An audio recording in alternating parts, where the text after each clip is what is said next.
Picture this scenario: you walk into a movie theater, Friday night, you're hungry, you're also trying to be financially responsible. You tell yourself, I'm just going to get the small popcorn. I don't need the bucket, and I certainly don't need to spend $10 on corn. You walk up to the counter, the small popcorn is $6, expensive but whatever, it's the movies. Then your eyes drift right, the large popcorn, this massive bucket is $8, that seems like a lot. But then right in the middle you see the medium, $7.50. Your brain performs a calculation you didn't ask it to perform. Wait, the medium is $7.50, the large is only 50 cents more, it would be stupid to buy the medium. I'm getting way more value for just 50 cents extra. So you buy the large, you walk away feeling savvy, like you hacked the system, but you didn't get a deal, you got played. You walked in planning to spend $6, you walked out spending 8, that's 33% more than you budgeted. Solely because the theater placed a medium option on that board, an option they never expected you to buy. That medium popcorn isn't a product, it's a psychological weapon. It's called the decoy effect, and it's draining your bank account every single day. I'm James. And I spend way too much time thinking about the dark science of menu engineering, the behavioral economics corporations use to hack your decision-making. This is James Builds, where I teach you to construct wealth by understanding the systems designed to take it from you. If you constantly spend just a little more than you planned, if you always end up with the premium subscription instead of basic, hit subscribe. Today we're not talking about interest rates or index funds. We're talking about why your brain becomes mathematically incompetent with three choices, and how marketing teams exploit asymmetric dominance to make you upsell yourself without saying a word. Let me show you how deep this goes. Here's the thing about the human brain: we're terrible at judging absolute value. If I showed you an engine piston and asked how much it costs, you'd have no idea. $50, $500, we don't know the intrinsic value of things. We're comparative creatures. We function like Geiger counters. We only measure things relative to what's next to them. Marketing executives weaponize this. If they present a product alone, you might think it's too expensive. But if they present it alongside a decoy, something deliberately terrible, the expensive product suddenly becomes a bargain. The decoy effect shifts your preference between two other options. Back to that theater, they don't care about the medium. The medium exists to kill the small. Without the medium, you compare small at 6 to large at 8 and think, I'll save $2, but introduce the medium at 7.50 and the entire comparison shifts. You stop comparing small to large, you compare medium to large. The large dominates the medium so significantly in value per dollar that the small disappears. You stop thinking about the absolute cost of $8 and start thinking about relative gain. Huge bucket for only 50 more. This is asymmetric dominance. Your brain isn't making a rational decision, it's being herded. You might be thinking, James, so I spent $2 extra at the movies. Who cares? And if it stopped at the concession stand, you'd be right. But this manipulation is embedded in every financial decision you make. From coffee to cars to houses to subscriptions quietly billing your card, the decoy effect is everywhere, and the cumulative cost isn't $2, it's thousands over a lifetime. Hundreds of thousands extracted from you because you kept choosing the better deal. Let me show you exactly how this scales. Let's talk about Apple. Go to their website right now. Try to buy an iPad, you'll see a storage ladder. Base model 64 gigs for $400, next tier 256 gigs for $550, top tier 512 gigs for $700. Watch what happens in your brain. 64 gigs isn't enough, I'll run out of space. So you look at 256, 150 more, that feels steep. But then you notice the jump to 512 is also 150, same increase, double the storage. Suddenly the 512 looks reasonable. The middle tier is priced awkwardly high specifically to make the top tier look smart. You walked in planning to spend 400, you walk out spending 700, 300 more. And you're convinced it was logical because of value per gigabyte. But do you actually need 512 gigs, or did a bad middle option make you spend money on empty space? This was famously studied by behavioral economist Dan Ariely. He found the Economist subscription page had three options: web only $59, print only $125. Web plus print $125. The print only and combo were the same price. It made no sense. Why buy print only when you get web free in the combo? Ariely ran an experiment. He showed these options to students. Almost nobody picked the middle, most chose the combo because it felt like free web access.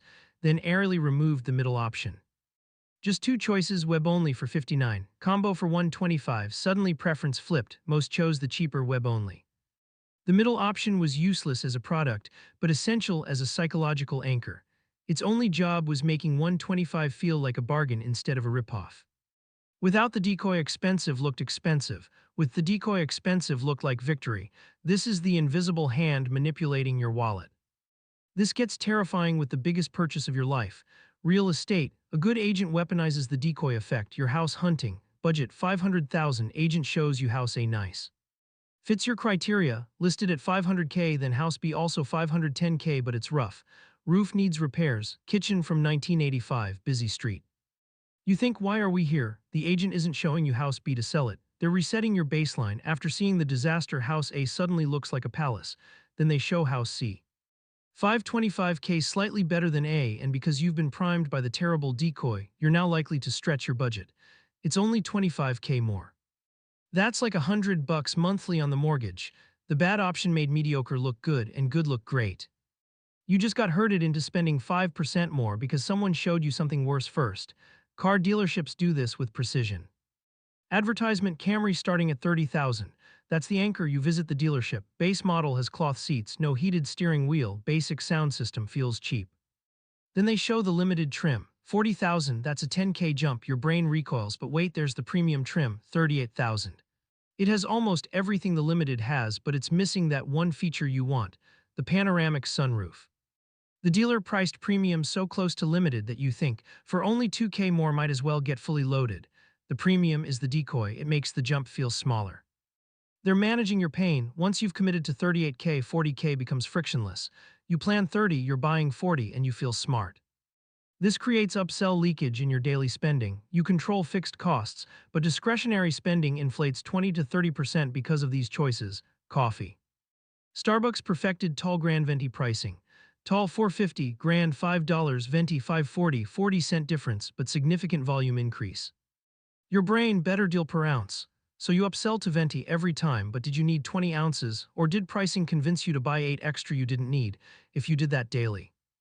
$146 per year, just coffee. Multiply across every subscription, every combo meal you supersized, every upgrade.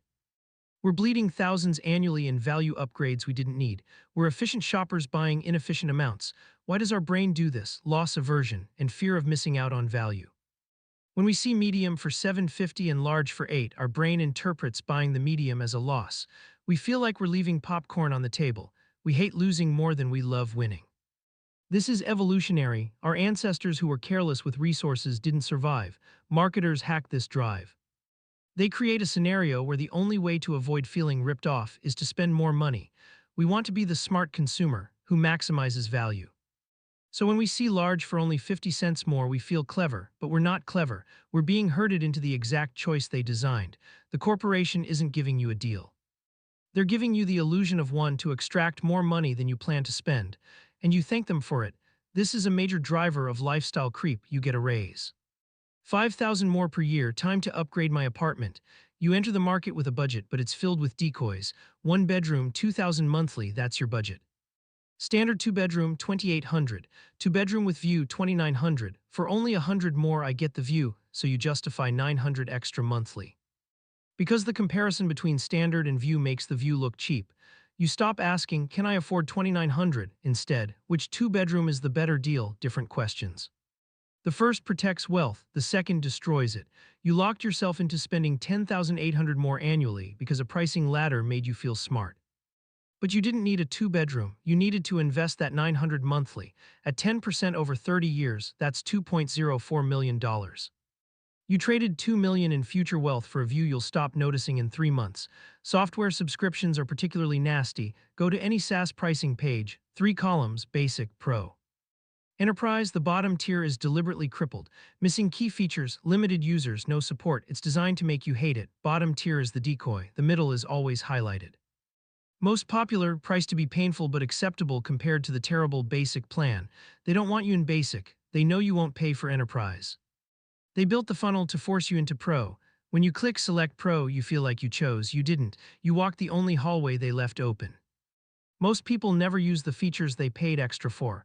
They upgraded because basic didn't have enough user seats, but they only have 3 users. Basic would have worked.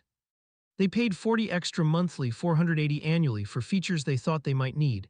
That's not planning, that's paying for imaginary problems. How do we fight back? 3 strategies. Strategy 1. Recognize the ugly brother. Look for the option that seems deliberately bad. The medium popcorn costing 90% of large. The print-only subscription at combo price. The house priced high but looking terrible. The premium trim suspiciously close to limited. Once you spot the decoy, you break the spell. Ah, I see what you're doing, not today. Naming the manipulation neutralizes it. Strategy 2. Define needs before seeing prices. Most people do it backwards. They look at options, start comparing. By then they've lost. Instead, define your needs first. Going to movies, decide in the car. Small popcorn. At the counter, put on blinders. Don't look at medium or large. Don't do the math. The math is a trap. If 64 gigs was enough, buy 64 gigs. Don't look at 256 pricing. Don't start comparing. Comparing means losing. Become an absolute thinker in a world of relative pricing. Ask only this: does this product alone solve my problem for a price I'll pay? Yes, buy it. No, walk away. Don't let a third worse option change that answer. Strategy 3. Flip the unit cost fallacy. We obsess over best price per ounce, price per gigabyte, but you can't bank price per ounce. Only dollars. If large popcorn is better value per ounce, but you throw half away, you lost money. If you buy 256 gigs but only use 40, you paid 150 for empty space. Efficiency doesn't matter if consumption is wasteful. Better to overpay slightly for exactly what you need than get a great deal on excess that provides zero value. Repeat this: the best price per unit is worthless if I don't need the units. Memorize it, it'll save you thousands. The decoy effect is everywhere: grocery stores, car dealerships. Streaming services, vacation packages, gym memberships. It's a tax on your attention, a tax on your inability to judge value alone. Corporations bet you'll always take the path of least psychological resistance, which is the upsell. Prove them wrong. Be the person who orders small popcorn even when large looks like a better deal. Be the person who drives the base model because it gets you to work just as reliably. Be the person who keeps basic subscription because you only use 3 features anyway. Be the person who keeps money in their pocket instead of trading it for perceived value that evaporates instantly. The system wants you to feel smart for spending more. Your job is to actually be smart by spending less. Stop asking which option is the better deal. Start asking whether you need any of them. That's how you build wealth.